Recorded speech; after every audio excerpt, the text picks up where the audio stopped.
ki özümüzün varavuz koylarından canımız kurtardı. İndi də keçmişik ərəblərin varavuz koyuna. Buna. Gəlib mənim ölkəmdə, şəhərin mərkəzində, Targovda geri saat 3'te verdikləri hoqqaya bax bunların. Bunlara bax, bunlara. Bunlara bax. Bunlara.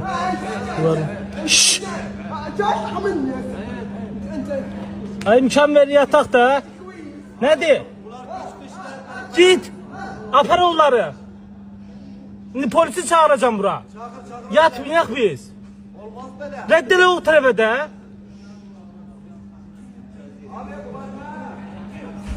Bu nedir belə? Zəhmət olmasa bunları aparın buradan, yata bilmirik biz. Səs-küy götürüb buranı biabırçılıq diye.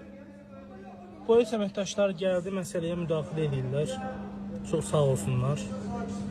Biabırçılığa bax bunlardakı. Saat 4'də imkan vermirlər yataq. Rədd eləyin bunları buradan. Belə şey olar